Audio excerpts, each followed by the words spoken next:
বৈকল্পিক, অষ্টম সংখ্যা, জুলাই 2021। এখন শুরু হচ্ছে সহজিয়া।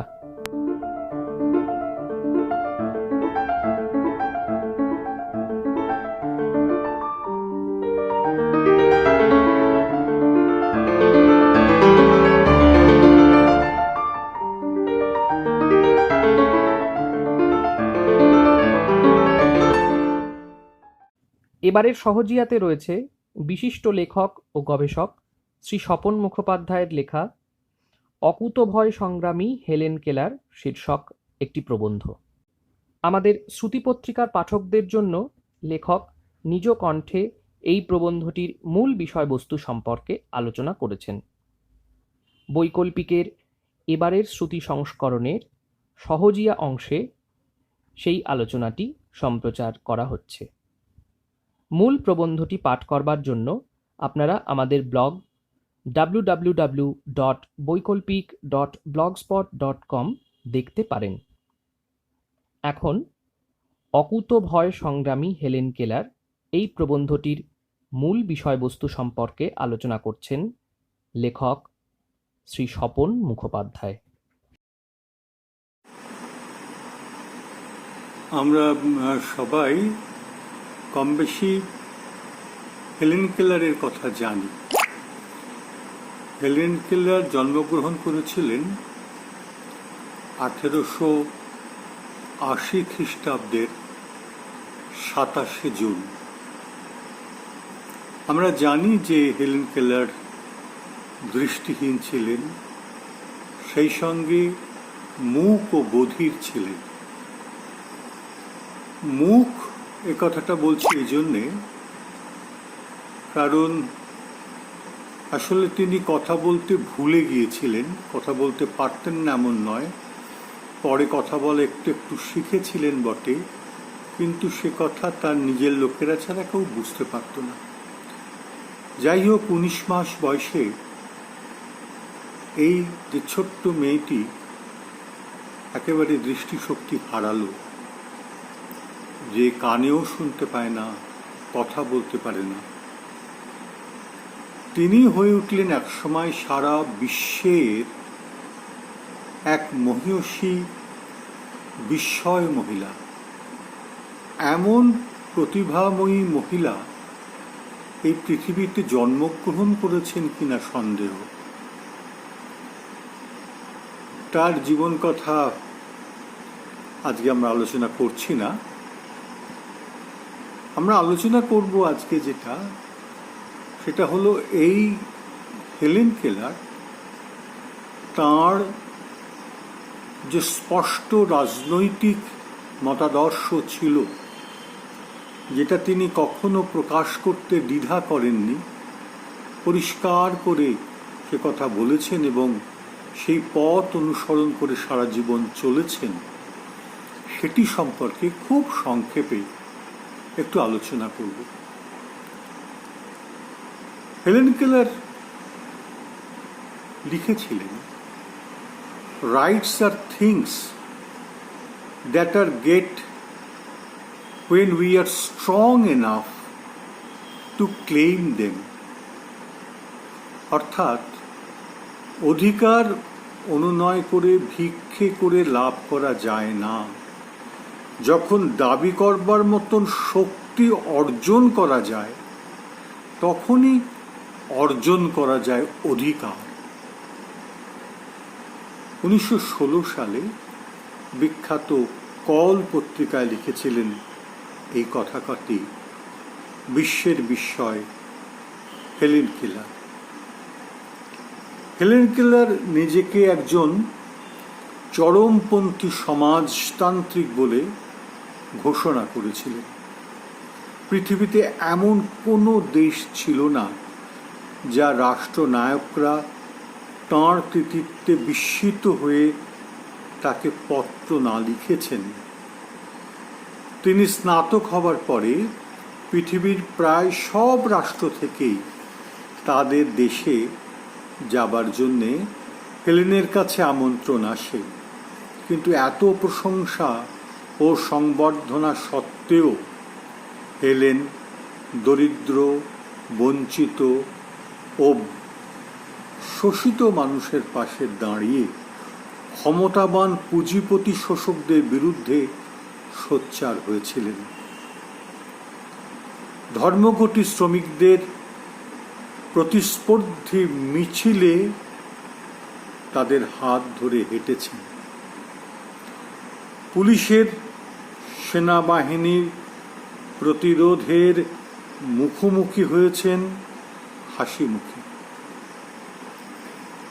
তারা দৃষ্টিহীন, মুখ বধির হেলেনের সামনে এসে লজ্জায় বেয়নেট নামিয়ে হেলেনকে পথ ছেড়ে দিয়েছে। হেলেনের বক্তব্যে কখনো কোনো টিচারিতা ছিল না। তিনি স্পষ্টভাবেই লেনিনকে তার সময় শ্রেষ্ঠ মানুষ বলে মনে করতেন। তাঁর শোবার ঘরে জানলায় একটা লাল পতাকা টানিয়ে রাখতেন। তিনি দৃষ্টিহীন, অথচ লাল রঙের প্রতি এত অনুরাগকে কমিউনিস্ট বিরোধীরা ব্যঙ্গ করত। তিনি ইন্ডাস্ট্রিয়াল ওয়ার্কার্স অব দি ওয়ার্ল্ডের সভ্য হয়ে তাদের সংগ্রামী কর্মসূচিতে অংশগ্রহণ করায় প্রায় সব সমাজতন্ত্র বিরোধী পত্রপত্রিকা নিষ্ঠুরভাবে হেলেনকে আঘাত করতে থাকে।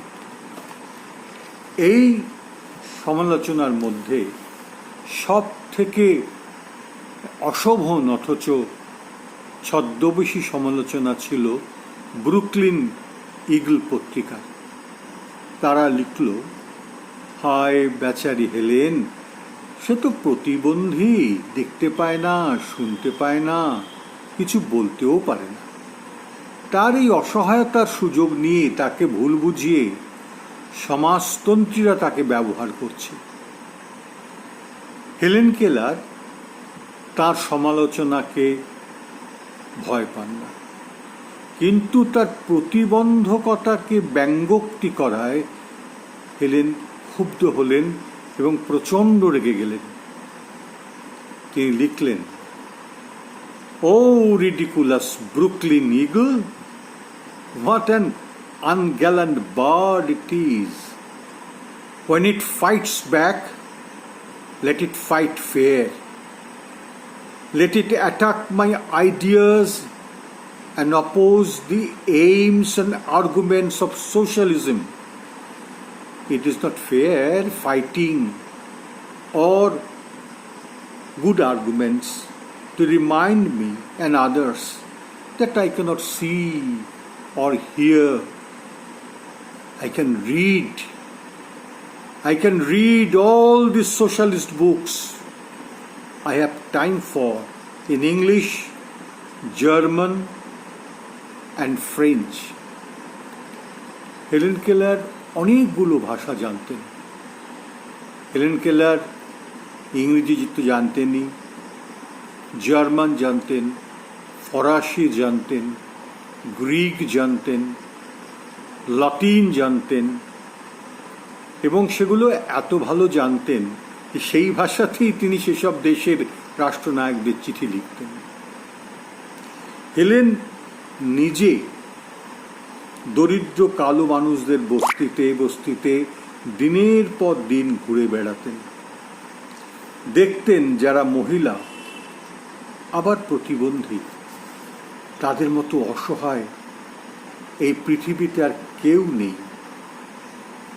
একে কালো দরিদ্র মানুষরা আমেরিকায় চরম দারিদ্র্যের শিকার, তার উপর তারা যদি মহিলা ও প্রতিবন্ধী হন তবে তাদের বঞ্চনা অমানবিক। এই বাস্তব অবিশ্বাস্য দারিদ্র্যের কথা যখন হেলেনের কলম দিয়ে বিখ্যাত পত্রিকায় প্রকাশ হতে থাকল, তখন চারদিকে আলোড়ন পড়ে যায়। বিড়ম্বিত ধনী পুঁজিপতিরা কিছু না পেয়ে হেলেনের প্রতিবন্ধকতাকেই বড় করে তুলে ধরলে হেলেন চ্যালেঞ্জ ছুড়ে দিয়ে বলেন, আমার থেকে বাস্তব অবস্থা সম্পর্কে কোন পত্রিকার, কোন সাংবাদিকের প্রত্যক্ষ অভিজ্ঞতা বেশি বলুন। বলুন আমার তথ্যে, আমার বর্ণনায় কোথাও ভুল আছে কিনা। হেলেন সমাজতাত্ত্বিক পত্রিকা অ্যাপিল টু রিজনে 1910 সালে চিঠি পাঠান। সেই চিঠি ছাপানো হলে সম্পাদক ফ্রেড ওয়ারেনের জেল হয়। অগ্নিশর্মা হেলেন বিচারকদের বিরুদ্ধে মত প্রকাশের স্বাধীনতার অধিকারের সমর্থনে যে ভাষায় নিন্দা করেন, তাতে আমাদের দেশেও আদালত অবমাননার দায়ে পড়তে হতো আজও হেলেনকে। হেলেন লিখেছিলেন, I learn that our physicians are making great progress in the cure and prevention of blindness.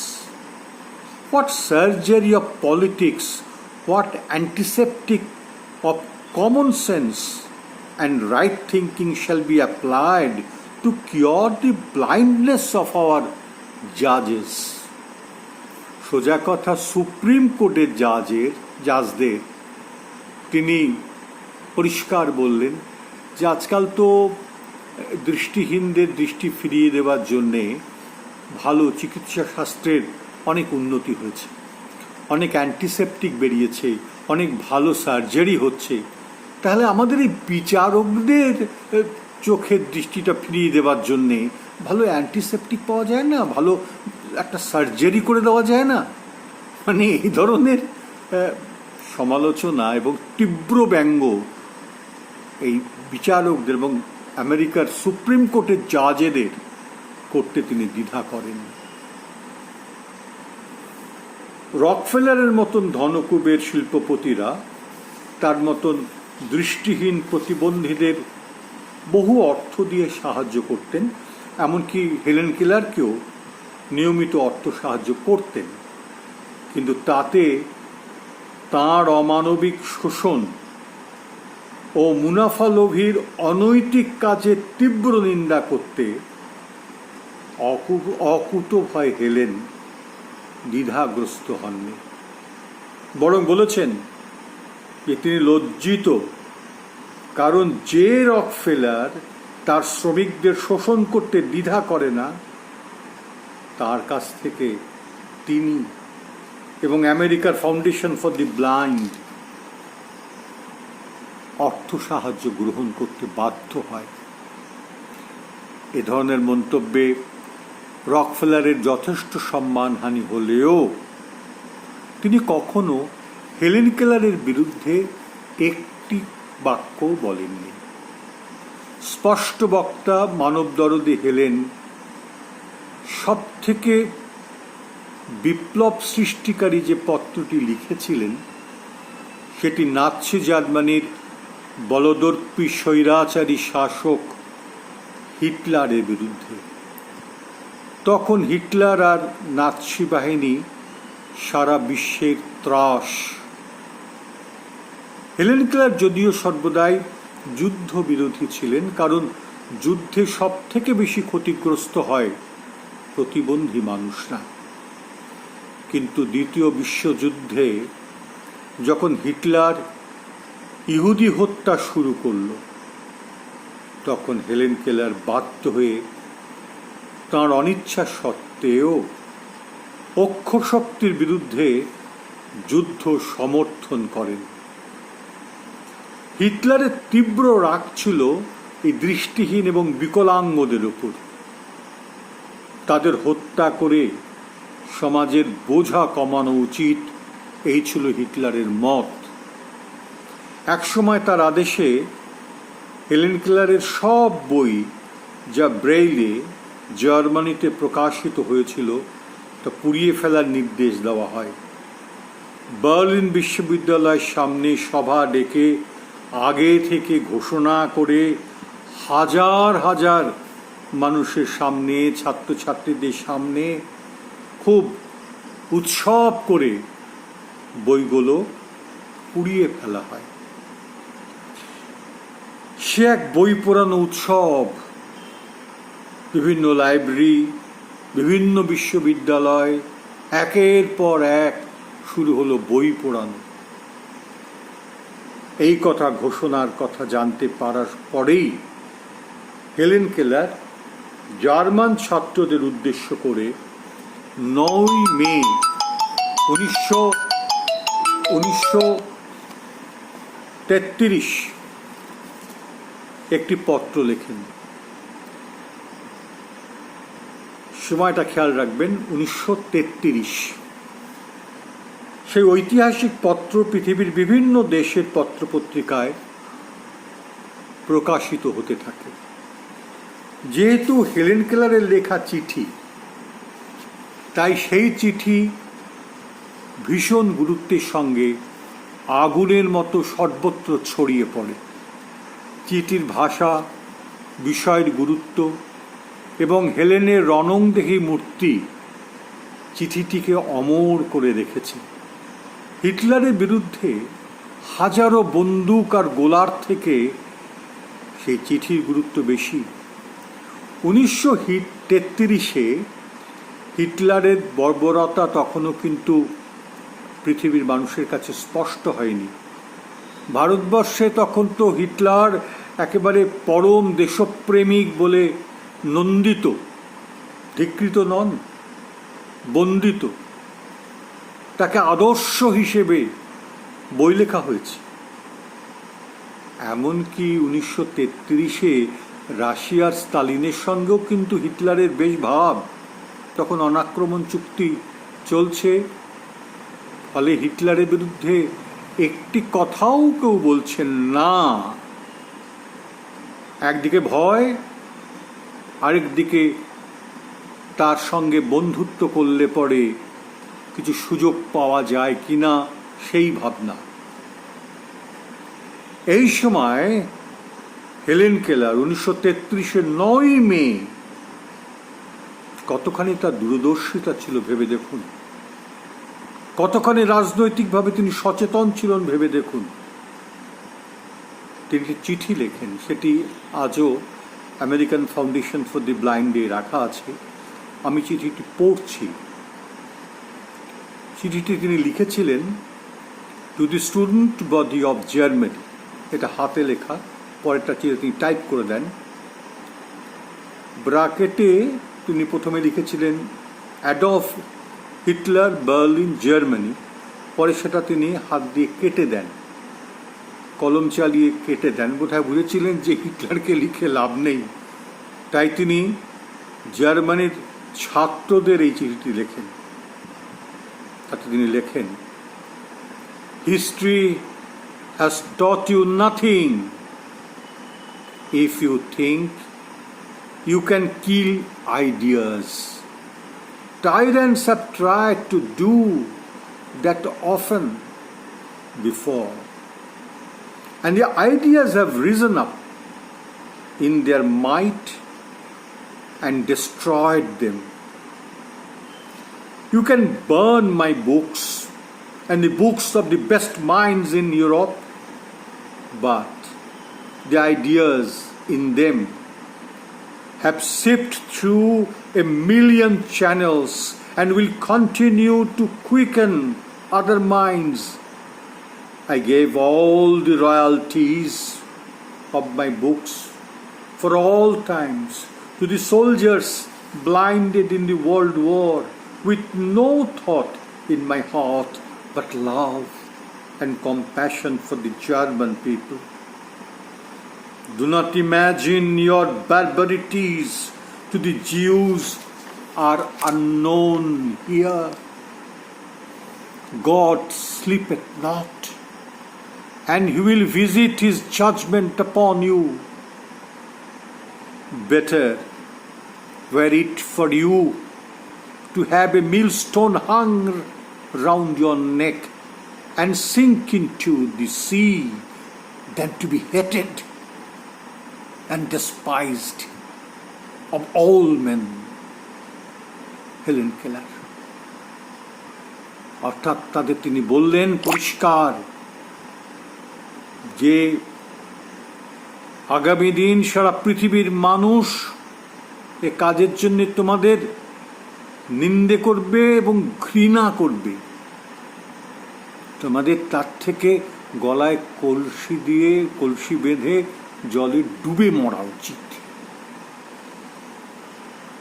এবং এই চিঠি সারা পৃথিবীর সর্বত্র ছড়িয়ে পড়ে এবং হিটলারের উপর বোমা বন্দুকের আঘাতের থেকে এই চিঠির আঘাত কম ছিল না। এবং হিটলারের বিরুদ্ধে সারা পৃথিবীতে সচেতন মানুষ যখন সোচ্চার হচ্ছেন, তাদেরকে একত্রিত করতে, ঐক্যবদ্ধ করতে হেলেন, যিনি দৃষ্টিহীন, মুখ বধির একজন মহিলা, তার ভূমিকা চিরস্মরণীয় হয়ে থাকবে। হেলেন কেলার সারা জীবন ধরে দরিদ্র মানুষের পাশে, অবহেলিত মানুষের পাশে, বঞ্চিত মানুষের পাশে, প্রতিস্পর্ধী মানুষের পাশে দাঁড়িয়েছেন এবং সারা পৃথিবী ঘুরে চেষ্টা করেছেন তাদের মুক্তির পথ খুঁজে বার করতে, তাদের পথ দেখাতে। নমস্কার।